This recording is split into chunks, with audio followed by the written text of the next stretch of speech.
sister's a therapist and I tell jokes. We both want to help all kinds of folks. Hello, and welcome to My Sister's a Therapist. My name is Virginia Jones. I'm a stand-up comedian whose best credit is that I've been doing it for almost 20 years, and I haven't quit. I make this show with my sister, Laura Ryan, who's a licensed marriage and family therapist. Hi, I'm Laura Ryan, but my main credit is sister to the captain of comedy, Virginia Jones. I'm very honored to have this award title bestowed on you. Thank you. I will cherish it. I'm going to put it on my bookshelf and it'll say the captain of comedy. I will be your captain and we're going to have a good time. What are the criteria for becoming the captain of comedy? I think someone just says that you are. I have the appropriate regalia on my hat, and that's how you can tell that I'm a captain of comedy. The captains of industry, no one elects them. Well, that's true. Laura, I hear that you've got a popular segment ready to go. What's happening in Zach's corner? Popular to me. And Zach? That's true. Probably Zach feels popular when I read about him out loud. You told me that memes were bad, so he didn't send me a meme, but he did send me a funny Instagram post. This was originally by a man named Chris. I went to the Apple store because my phone's acting weird, and I told my wife not to text me anything questionable since someone else would be handling my phone. This came in while the employee was literally holding it. So Jennifer said, I bought you new underwear. We're going to get to the bottom of why you keep mysteriously pooping your pants every day. I love you and we'll figure this out together. So Jennifer is my hero. I just want everyone to know that. Zach followed that up by saying, my roommate came home during Zach's corner and I had to explain, no, they are speaking directly to me. No, you don't understand. This is about me. So to Zach's roommate, this is about Zach. In this podcast, we trade weeks coming up with topics and researching them and presenting them. And this time it's my week. And I'm talking about sad boys. Sad boys with a Z. Talking about sad, sad boys. Sad boys, sad boys. What you gonna do? What you gonna do when they cry on you? Is this like soft boys? What is the term? Tofu boys or something like that? And also a soy boy, right? Soy boy, that's the word I was looking for. I know it's related to tofu somehow. That's something that toxic masculinity people will say. But aren't sad boys also soy boys? Can't you trade them for each other? Sad boys to me is the sweet, sad indie rocker listening to Morrissey. It's all a ruse to get you to come closer because inside they all suck. I've dated a lot of these guys. I know you have. I have as well. This topic comes to me because my friend Jamie has just been going through a breakup. Congratulations, Jamie. Well done, girl. It made me sad because she was just starting this relationship when I left LA and I saw her so excited, met him and he was so cute and they were so cute together and I was so happy for them and skipped to the end because I haven't been daily in her life all the time. I had this weird attachment to this relationship because it was starting when my relationship was starting and we were both boy crazy. It is a very romantic story for a stand-up comedian. She was on the road and she opened Tinder because she just wanted to have a casual date with somebody. She met this guy in the Midwest. They connected and he was really positive about her and supportive of her and loving. They made a life together. But what she didn't know then was that he was a sad boy. After time together, when she went on the road, he would get very jealous because he was sure that just as she had picked him up on the road, she was going to do it again with somebody else. Well, why wouldn't she? Men are all interchangeable, right? The jealousy got to be such a problem, coming home to him being unhappy and stressed, literally taking a toll on her health. So she had to end this relationship, even though she loves him very much. So he drained everything that she had and made her a husk of a person. She said, I got to get out of this. It was such a familiar tale to me. His jealousy got so over the top that they were at a party with a famous celebrity, John Hamm. Is he attractive? I don't know that guy. They had a nice conversation together and she was like, that's so nice that he can talk about Midwestern boy stuff with John Hamm. And then later he asked her, do you want to bang John Hamm? And she was like, I had that feeling that you have when you're about to lie. I'm a red-blooded woman. I'm alive. I'm alive and I have eyes. And I don't even think it's exclusive to women. I think many, many men want to bang John Hamm. And some of those men are straight. Absolutely. It's like saying, I think you want to bang Jason Momoa. Oh, really? Is there anybody on this planet who doesn't? I used to. But then when he left his beautiful, perfect wife, Lisa Bonet, I'm done with him. She left him. So that means he's single. Oh, Jason Momoa, call me. I've been in the presence of John Hamm. I got to tell you, in real life, very handsome. In real life, it's worse. But I will say he's not as tall as the internet thinks he is, because when I would see a celebrity in Los Angeles, I would sometimes check their height to confirm. The internet thinks he's 6'2" and he's not. He might be 6. That works for me. If John Hamm's interested, I am available. You can write us at hello@mysistersatherapist.com, or you could DM her through our Instagram, mysistersatherapist.com. If you sign at the Haminator, I will definitely respond. It's so frustrating because Jamie had never been unfaithful, had never wanted to be unfaithful, was very devoted to this partner, but it wasn't about her. It was about him and his stuff. The thing that I've learned in my life journey so far, if my partner has low self-esteem, he's going to make my life a living hell, and he's going to make me pay for it for choosing him. And that was the conversation that inspired this whole podcast. I've got an article from Simply Psychology. Low self-esteem in men often manifests as this deep-seated feeling of being not enough, which can create a cycle of insecurity, constant reassurance seeking, and self-sabotage in romantic relationships. Even though they're here with you, they know they're not enough, and they're going to prove it. Right. And I remember in the past thinking, yeah, maybe I'm prettier and smarter and more successful than this person, so they're going to spend the rest of our relationship thinking they're lucky stars that I was willing to settle for them. Hey, I'm going to be the flower and they're going to be the sun. They're going to understand how fortunate they are, and they're going to treat me appropriately. But oddly, no. I think it's more I'm the sun and they are the flower, because they're rotating around me. They think I'm the most important thing in the world. I had a client in the past who was going on a first date with a boy. She has kind of an OCD thing about them seeing her chew. And I said to her, Madam, I'm just going to throw a couple stats out here that I've learned on TikTok. Everybody chews. Sometimes. In this scenario, you're aware that 90% of urology patients who are 100% men will leave a little squiggle on the paper after they get up from the table. Also, I learned this pretty recently. It was a local Austin woman. I guess TikTok has figured out that I'm local to Austin. And she had a story about dating a guy. She went to his apartment. They've been dating for a few months, I think. She said, hey, you better get some more soap. And he said, okay. And she came back and there was soap there, but it still had the seal on it, like it had never been used, because she continued to date this man. A couple months later, there was still soap in it. And she said she got flooded with DMs from women saying, was it this person? Was it that person? Because they'd all had the same experience. Chew like the Cookie Monster. If that's our population, what are we worrying about? Don't feel insecure about chewing food, which is something you need to keep your body going when it's in front of someone who probably doesn't wipe their bottom because they're worried it's gay. They live in their mom's house. Their mom provided them with soap. They left their mom's house. Maybe when he moved into his new house, his mom bought soap for him once, but he's just decided he doesn't need it because it wasn't being provided. And this is why I am so hardcore with my son about making sure his breath smells good and he has deodorant on and he has cleaned his body. There is a Gen Alpha lady out there somewhere that is going to get this very handsome, very clean, almost feminist man. Almost nearly a feminist. Nearly at least aware of feminist issues.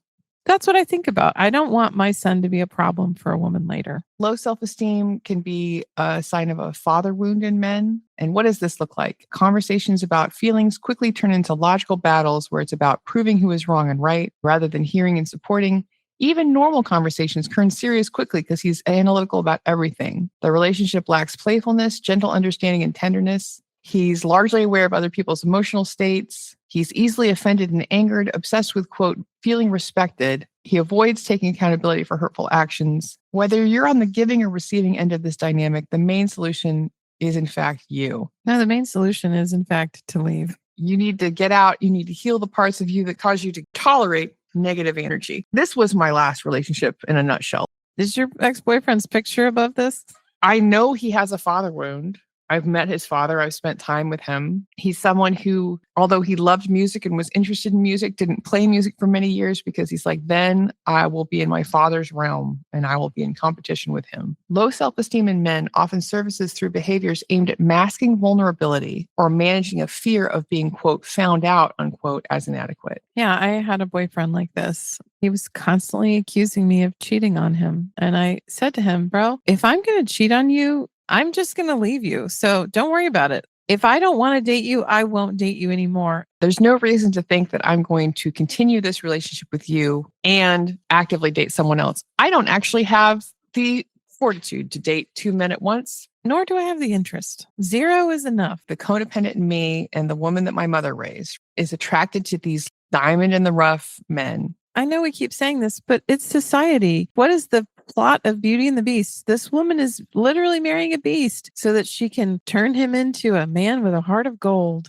A beast who kidnapped her father. And he's a beast because he treated people like crap and he had a spell put on him. He was a jerk to begin with. And then hilariously is not learning anything from that experience, continues to be a real king a-hole to a talking clock and a teapot. I think if you had a talking clock and a teapot, you'd be stoked. What about the candelabra? We're going to leave him out of the game. Now, which one were you? You were Beauty. Son was Beast, which is a little bit too close for comfort. Right. A little bit sticky there. My wife was the candelabra and her sister was Gaston. Especially as a goth, you can frequently mistake a sad boy for being sensitive and for being poetic and artistic. Because that is the outside wrapping. You're saying, oh, he's not like the other boys. He's a sweet, kind vegetarian, maybe even. He cares about animals. He loves women and he respects them. And he would never, in all of his years, do anything mean or horrible to a woman. Growing up where we grew up and when we grew up in Texas, this kind of boy was the alternative to the alpha male jock armpit scratcher. So I guess soy boy is appropriate. I'm going to go after this sensitive boy who's going to mistreat me and run me around and cheat on me and lie to me. Thinking about a man that I dated, fully wore a skirt on a regular basis, still cheated on me in my own house with one of my friends. Amazing. How can you identify a real dyed-in-the-wool, baked-in sad boy? Has a cute haircut, listens to The Cure, maybe does film photography. Talks about how he's a feminist all the time. Has a pin from Amnesty International. These are soy boys from the 90s. Well, that's when I was mostly talking to them. You're not talking to young soy boys these days? Although Robert Smith had an Amnesty International sticker on his guitar, and I found that wonderful because I just think he's wonderful. Style decisions aside, in relationships, a constant need for reassurance, frequently asking for validation or seeking excessive approval, defensiveness and hypersensitivity, misinterpreting neutral feedback as a personal attack. Hey, buddy, I think those hot dogs is boiling over.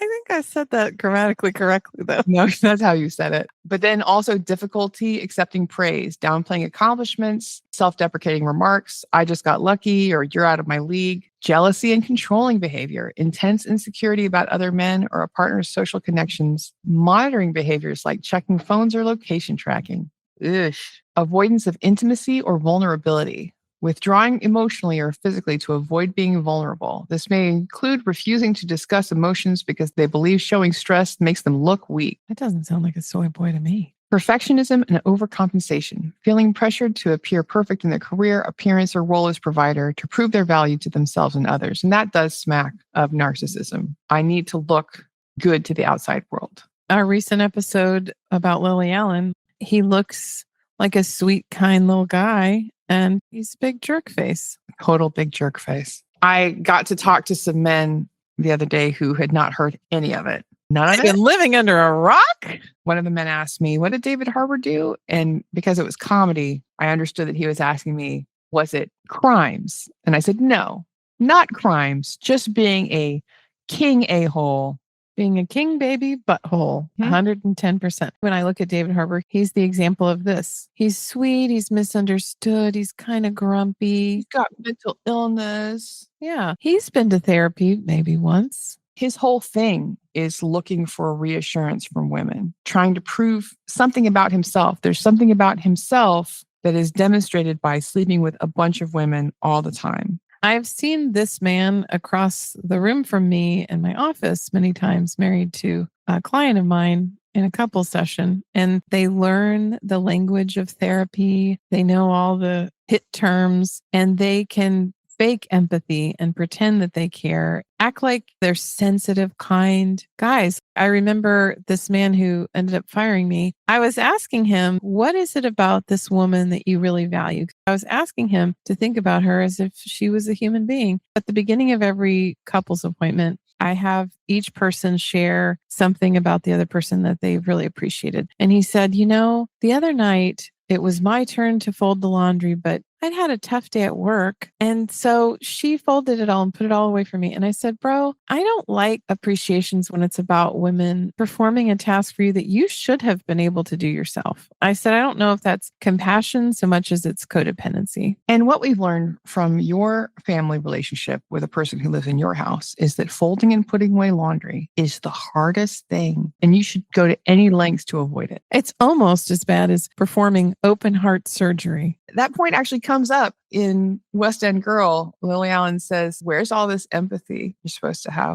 Why don't you have any empathy for me? Because you're always performing it. Because I'm a wolf in sad boy's clothing. I'm presenting myself in this way that postures me to look like I could be a good partner for you. But really, it was a trick that I played to get you to feel vulnerable around me so that I could smash your heart into a million pieces. I did a list of ways they will behave in relationships, but how do you figure out who's a sad boy at a party? Avoidance of eye contact. Hesitating to look you in the eye is an indication of low self-worth. Lack of boundaries, struggling to say no or advocate for their own needs. And social withdrawal, being quiet in a circle of friends, hesitating to express opinions or allowing others to dominate conversation because they fear their input isn't valuable. Signs of low self-esteem in a man you should know by Tom Holland Pierce. And this is December 15th, 2025. So very timely. Feeling pressured to always appear strong. Nothing bothers him. Water off a duck's back. He doesn't want to show vulnerability because it makes him look weak. This is the good one. Comparing his financial status or achievements to other men. When you hear rappers talking about all the stuff they have and their $1 million toilet, you're a soy boy. What is it you're trying to tell me about yourself? What is the core thing? You think you're better than other people because you have a high-paying job? Do you really think that that's your value? I mean, I have a gold toilet. My name is Donald Trump. What more do you need to know? Avoiding activities he fears will make him look inexperienced. That's a rough one, and I've seen that many times. Turning down invitations for activities with excuses like, that's not really my thing, or you guys go ahead. He may avoid sports, hobbies, or new challenges because he fears embarrassment at being judged or not knowing what to do right away. And that's how you learn, brother. We talked about this in the experts episode. That's a problem that I have with my son. He wants to be able to immediately be an expert in something when he has no experience. And that's just not how learning works. That's an appropriate feeling for children. That's a big trope. Harry Potter was born to be a wizard. And I remember feeling that way when we were young. I'm going to be discovered to be a really good writer. It's going to be discovered that there's something that is inherent in me that will be uncovered. And then that is how I'm going to spend the rest of my life. Because the reality of you're going to stink at something for a long time before you're good at it, that's less romantic. And that is not sell movie tickets. A movie about a boy who really wants to be a wizard, but he doesn't know how and he's bad at it. And he worked really hard, so he just eventually became an accountant instead. He realized that his desire to be a wizard was born out of an unfortunate family circumstance and he didn't have any value in himself. And he says, I don't actually need to be a wizard. I can do something else that I enjoy. A lot of this stuff is giving covert narc vibes. Listen to our Cluster Bees episode to hear more about covert narcissists. From an article on marriage.com, there's a list of ways to offer support if you're married to a sad boy. Practice active listening. Offer a non-judgmental space to express feelings without immediately jumping to solutions. Celebrate small wins. Highlighting specific achievements and character strengths helps build a more positive self-image.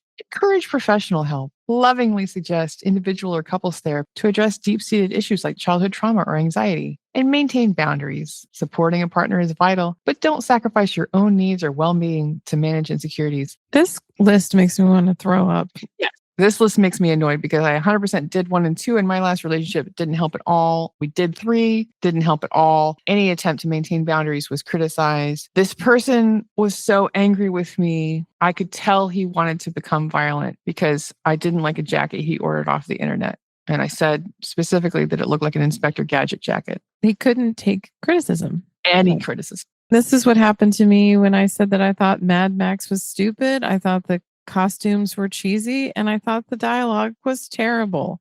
This is why I was physically assaulted after sharing these helpful opinions. The last article that I wanted to read from is my direction for when you find yourself dating a sad boy. This is from Michelle Jacoby, dating coach. She's a matchmaker. I know you like matchmaker content. 8 signs he has low self-esteem. Yikes. And why you need to move on. This man is not Build-A-Bear unless he does a lot of personal work and a lot of therapy and a lot of trauma therapy. This man is not going to be the partner you want. This is the kind of boyfriend you have in your 20s when you don't know any better. And I think I'm just too darn old to work that hard for a relationship anymore. Signs that you are with a low self-esteem person. He says self-deprecating things.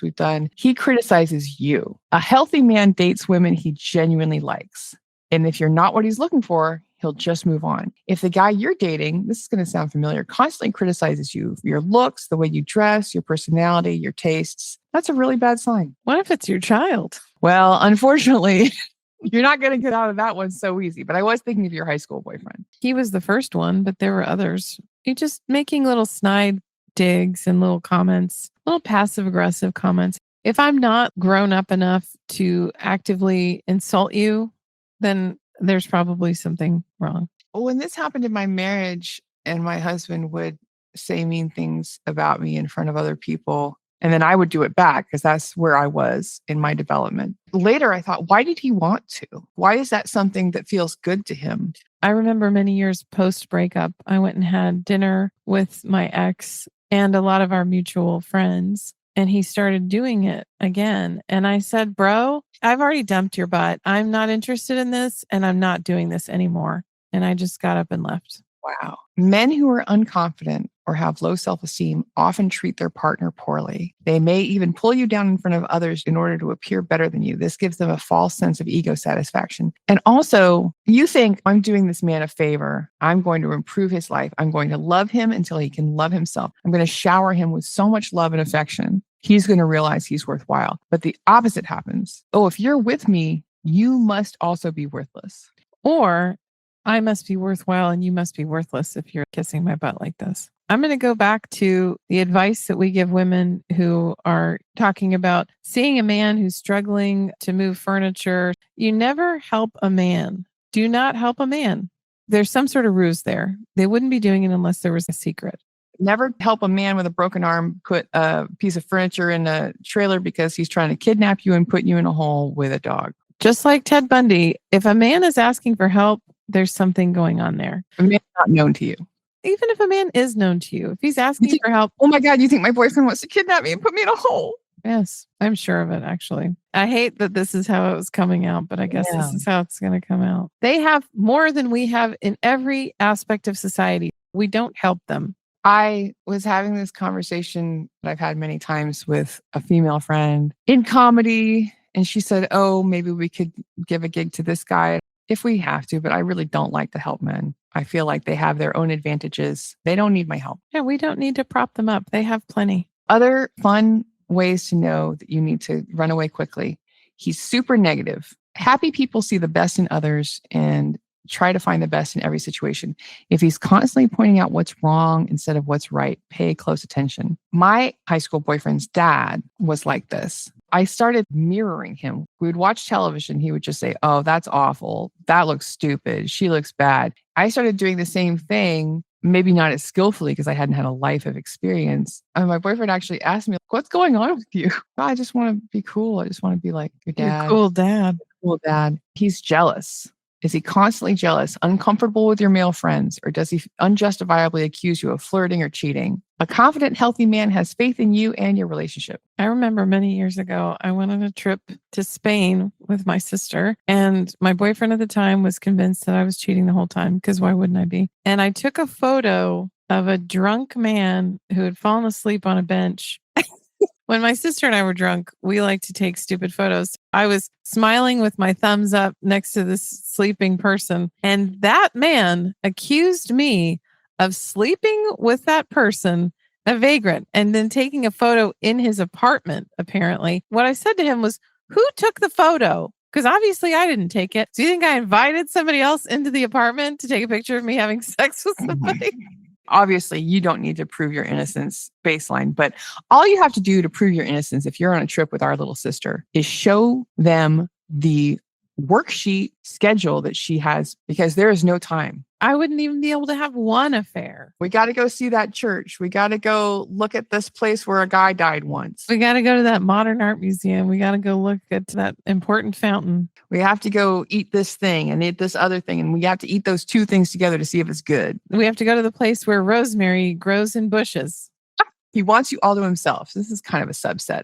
He's jealous. Your friends are important to you and being with them makes you happy. He doesn't want you to spend time with them and he doesn't want to get to know them. He can't admit when he's wrong. Circle this one and put 2 exclamation dots next to it. Actually, tattoo it on your face so you can see it every time you look in the mirror. If he's always blaming others and can't look inward and admit when he's made a mistake, that's a big red flag. And the last one she has is he can't hear what you're saying. This is the biggest giveaway in my opinion. Did you know that some people hear what they believe instead of what you're actually saying? Does he often take things you're saying the wrong way? Are his feelings always getting hurt? Is he easily offended? If you have to rehearse before you talk, oh, that hurts. Or need to walk on eggshells, your partner may have low self-esteem. Communication shouldn't be so hard. I remember pointing out to my white boyfriend that saying that things were ghetto was racist. He was so offended. He basically suggested that I was saying he had a character defect because of this. And I said, no, bro, what I'm saying is that you are from the Midwest and you think saying things are ghetto is funny, but I'm sending you a TikTok from a Black woman saying that she does not think it's funny. Also, listen to Black people.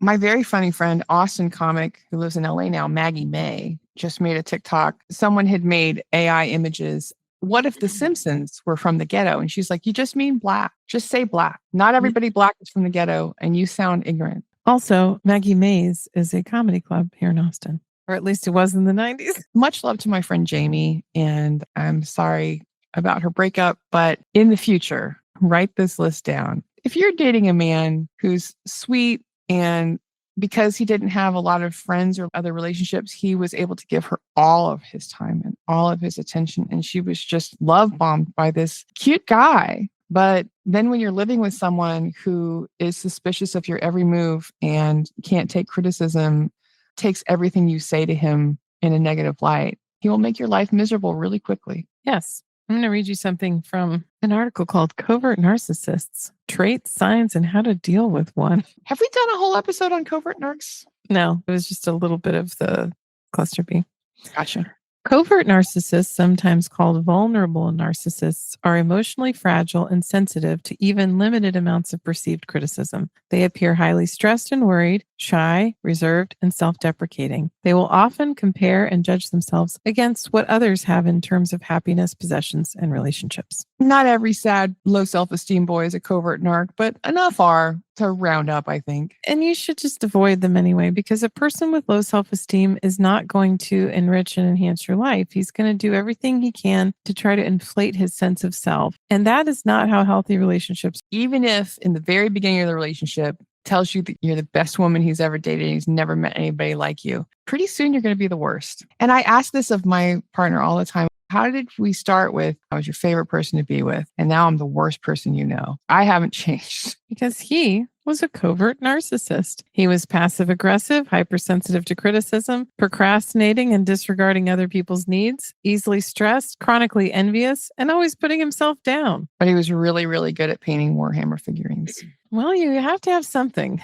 Laura, what are your final thoughts on this topic of sad boys? I've wasted so much of my life trying to prop up men like this. It's exhausting. It's exhausting to have this person as a friend. It's exhausting to have this person as a romantic partner. And I will never, ever do it again. It's too much work and the payoff is so low. If you are a soy boy and you're feeling triggered by this episode, it's time to start doing that internal work. Really work on your trauma, figure out what you really want in life, and leave women out of it. If this episode made you sad or made you feel singled out, we were poking you in the back repeatedly, examine that. If this episode made you realize you're dating somebody like this, you have one life to live, and I'm not going to spend another second of my life trying to make a person feel like they're worth something. Virginia, what are your final thoughts on soy boys? The sad thing is that in my experience, you can pour everything you are into a sad boy and then some, and it's never going to fill the hole. You're not going to be able to do it, no matter how much you want to, no matter how much you want to help him resolve his issues,